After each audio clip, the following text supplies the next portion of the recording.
Ito sa laruan ko. Okay, so magluluto tayo noon, tsaka sabaw, guys. Tsaka magluluto tayo. So, kuha tayo. Yung sinabi kong,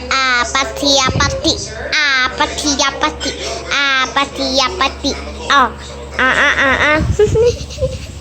Nakakatawa yan, guys. Sorry, So, magkukuko na muna ako. Unahin na po namin kayo. Ano po ang lagay po ng traffic ngayon dito sa SLEX, Skyway, at Star Tollway po? Ay! Nahulag! Lang, guys. Naguguluhan ako eh. Kasi very early in the morning pa rin naman eh. Oo, kasi di pa rin na umaga. Ano po ang oras na inaasahan natin yung pagsisikip ng daloy ng traffic? O inaasahan po ba? Ayan, so bubuksan natin yung oven. And so, wait lang. Hindi ko lang kasi kaya ito buksan na hindi dalawa. May gamit ko, kaya gamitin ko na pa ako, guys. So,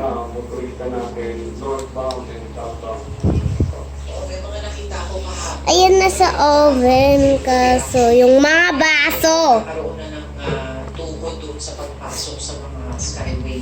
Medyo, meron pa kayo bilang na hawak mo? 8 years na hawak. Ilan nun, vehiculo dumaan dyan sa SLEX?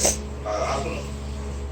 Siya ngayon po wala pero estimate po siguro na So, ayan yung linuluto ko ngayon.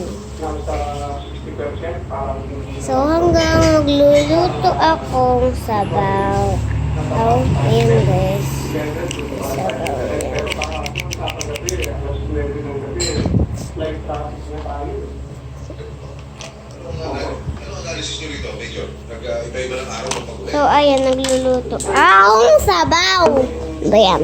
Nasa buhos ng Friday, So, ayan, nagluluto ako ng sabaw. So, ayan, naging may mga designs kasi linagyan ko. Oo. Yung parang effect, ano ko, Major. Pero 23, yun eh. Inaasahan nyo, may nagsabi. So, hanggang nagluluto yung pizza, ay magluluto muna ako. 2 days lang naman yun, 26, 27, may passport. Posible, 27, magsisibali ka na. Kaya sarado naman. Ay! Ang bayan ko, parang Ako yung problema po sa mga RFID, nakikita pa rin ba natin problema sa ngayon yan? next month, marami pa rin po kasing nagkakas, continuous naman yung... Ayan guys, so magluluto na ako nito. Pero matagal pa to, kaya antay kayo ng part 3. Hanggang part 10 lang to